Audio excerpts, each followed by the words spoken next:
Kasabay ng paghihinagpis, galit ang nararamdaman ng dalawang naulilang anak ng OFW na binitay sa Kuwait. Hindi raw sila agad sinabihan ng gobyerno tungkol sa pagbitay sa kanilang ina. Mula sa lungsod ng Zamboanga, nakatutukoy si Tina Panganiban Perez. Ina. Mike, nahihirapan ang mga anak ng Pinay OFW na si Jakatia Pawa na tanggapin ang sinapit ng kanilang ina matapos bitayin sa Kuwait kahapon. Kahit wala ka na sa tabi namin. Sakit sa amin na wala ka na po. Uli lang lubos na ang mga anak ni Jakatia Pawa kasunod ng pagkabitay sa kanya sa Kuwait kahapon. October 2016, huli nilang nakasama ang ina nang dalawin siya sa bilangguan. Akala namin makasasama na namin siya this year.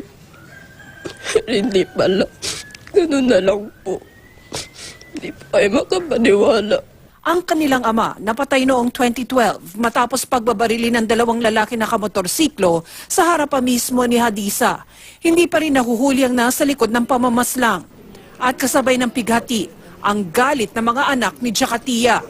Kung hindi pa raw kasi tumawag ang kanilang ina, di nila malalamang bibitayin na pala siya kahapon. Kasi po yung embassy po parang walang pag hindi pa tumawag yung mama namin siguro hindi namin alam. Dapat sana after 3 days, alam na namin po para hindi naman po kami mabigla. Ganun na lang po, mapatay na po siya. Ang kuya ni Jakatia, tanggap na raw ang sinapit ng kapatid. Lalo tingin niyang ginawa naman daw ng gobyerno ang lahat para matulungan si Jakatia. Hindi naman pinabayaan ng gobyerno natin. Sa tatlong administration ng kapatid ko, full support naman yung government natin. Sir, may galit po ba kayo o ano? Hindi naman. Accept na namin.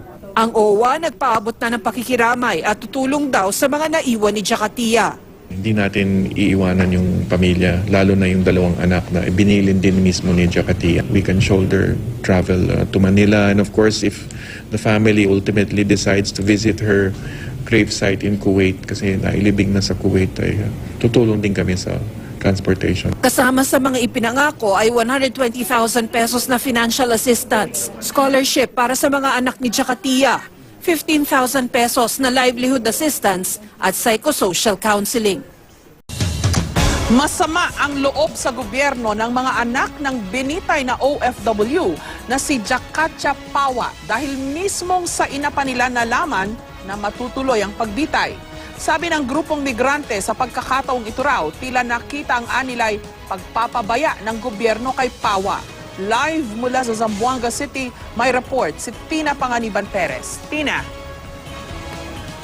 Jessica, pinipilit ng pamilya Pawa na tanggapin ang sinapit ni Jakatia sa Kuwait kahit pa umasa silang makakalaya ito ngayong taon dahil daw mahina ang ebidensya laban dito. Kahit wala ka na sa tabi namin. Sakit sa amin na wala ka na po. Uli lang lubos na ang mga anak ni Jakatia Pawa kasunod ng pagbitay sa kanya sa Kuwait kahapon. October 2016 daw nila huling nakasama ang ina nang dumalaw sila sa bilangguan. Ang asawa ni Jakatia namatay sa pamamaril sa harapan mismo ng kanilang anak noong 2012. Tanggap na raw ng kapatid ni Jakatia ang sinapit nito. Hindi naman pinabayaan ng gobyerno natin. Sa tatlong administration ng kapatid ko, full support naman yung government natin. Pero ang mga anak ni Jakatia, masama ang loob dahil sa ina pa nila mismong nalaman ang tungkol sa pagbitay. Kasi po yung embassy po parang walang pag hindi pa tumawag yung mama namin siguro hindi namin alam. Dapat sana after 3 days, alam na namin po para hindi naman po kami mabigla. Ganun na lang po, mapatay na po siya. Nauna nang sinabi ng DFA na naunahan lang sila ni Pawa sa pagtawag sa mga kaanak. Pero para sa grupong migrante, pinabayaan ng mga nagdaang administrasyon ng 11 taong kaso ni Pawa. Yung present po, syempre ito na ho, evident yung hindi man lang nila alam. Kahit sila ang sinasabi nila na surprise sila. 2008 nang sentensyahan si Pawa sa salang pagpatay raw sa anak ng kanyang amo. Pero giit ng DFA, ibinigay nila ang lahat ng tulong kay Pawa. Nag-hire po ang ating embassy ng dalawang top caliber law firms. Panahon po ni dating Pangulong Gloria Macapagal Arroyo at siya po mismo nag-intercede, umapila po siya sa Amir ng Kuwait. Humingi tayo ng tulong no, sa mga religious clerics sa Kuwait para kumbinsihin din po yung pamilya ng biktima na tumanggap ng blood money. Sinigundahan ng migrant rights advocate na si Susan Ople ang DFA. Nag-aalok ng blood money, tinanggihan. Nag-aalok ng magpapagawa tayo ng moske at eskwelahan, ipapangalan doon sa namatay, tinanggihan. So, desidido talaga yung Kuwaiti family. Naniniwala si Ople na inosente si Pawa. Yung DNA na nakita sa knife, na murder weapon, hindi nag-match kay Jatakia. Number 2, walang motive. Hindi naman niya kagalit yung dalagang yung anak eh. Gusto ng ACT-OFW party list na iba ng pagpapadala ng mga OFW sa Kuwait. That country is not deserving to receive our workers because of protection measure. Sa Kuwait na ililibing si Pawa. Ang OWA nagpaabot ng pakikiramay at nangakong tutulong sa kanyang pamilya. Hindi natin iiwanan yung pamilya, lalo na yung dalawang anak na binilin din mismo ni Jakatia. Ayon sa DOLE, kasama sa mga ibibigay sa mga naulila ni Pawa ang financial assistance at scholarship para sa mga anak. Nagpaabot na rin ng pakikiramay si CBCP President Socrates Villegas. Umaasa ang CBCP na ang pangyayaring ito ay makakahikayat sa publikong kontrahin ang death penalty. Alinsunod sa tradisyon ng Islam ay magdaraos ang pamilya Pawa ng padasal para kay Jakatia bukas. Jessica? Ang disturbing dito, Tina, kung totoo na inosente itong si Pawa, di ba? Kasi parang napaka-grave injustice no, na ang sinasabi yata is hindi naman siyang sumaksak, kundi yung di umano, yung nanay mismo nung pinatay na bata dahil nahuli yata in some indecent act sa tingin ng nanay, no? Kung totoo yon, and then itong si Pawa ang binitay, talagang grave injustice. Ano bang sabi ng pamilya, Tina?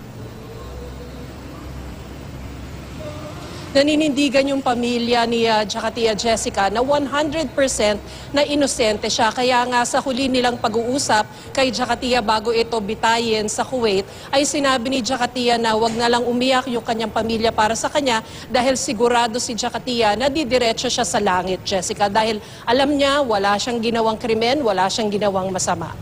In the meantime, wala na, sarado na yung kaso, nabitay na si Jakatia. So wala nang, hindi na maiko-correct kung ano man yung dapat i-correct.